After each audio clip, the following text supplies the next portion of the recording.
ühel hetkel oli selge, et ma teen oma ajakirja ja et selle nimeks saab Hingele pai. Nii nagu mu 10 aastat tagasi kirjutatud raamat. Ja et see ei saa olema tavaline ajakiri, mitte ühestki otsast. Ja sellepärast see on mahukas. Ta on sellisel paberil, mis ei läigi.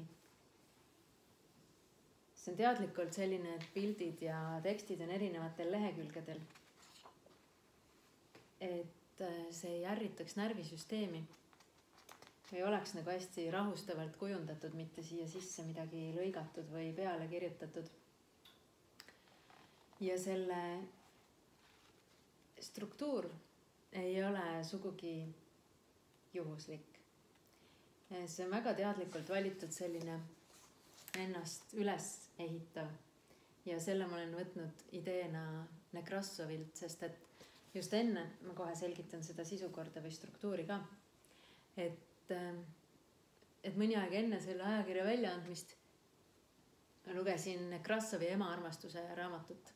Ja Nekrassov räägib, et meie ise oleme kõige tähtsamad. Järgmine on meie kaaslane.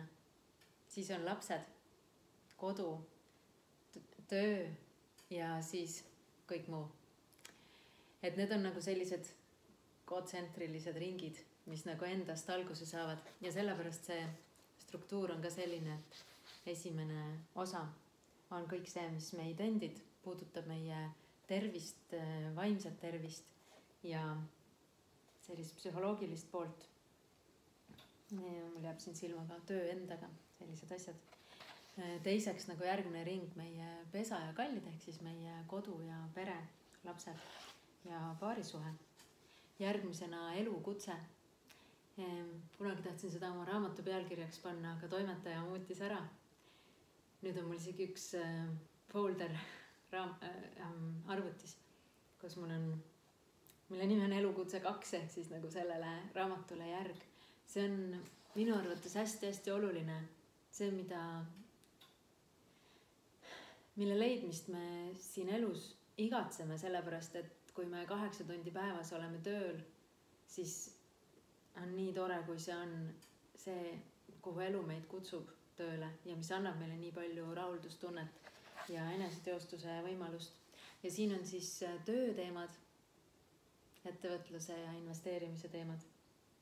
Ja viimane on elu meie ümber, ehk siis see kõige viimane ring.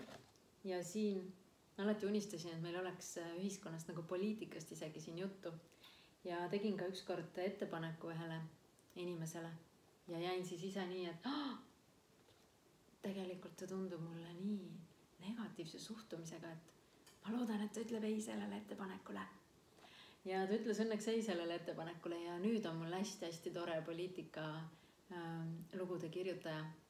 Mu sõbranna, kes on 20 aastat välismaal elanud ja politoloogia doktor samal ajal ja hästi toredate vaadetega ja hästi kogenud ja arukas ja tasakaalukas.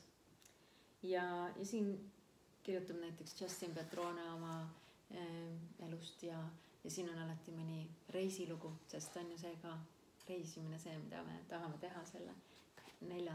ringina endast, et näha teisi maid ja kultuure ja tegelikult seal kohtuda iseendaga. Nii et see ajakiri on selline väike enese üles ehitamise kursus ja ilmub iga 3 kuu tagant, et sa jõuaksid lugeda ja et mina ja meie jõuaksime seda südamega teha. Ja praegu on just see tellimise aeg, et tellida endale Hingele pai talvenumber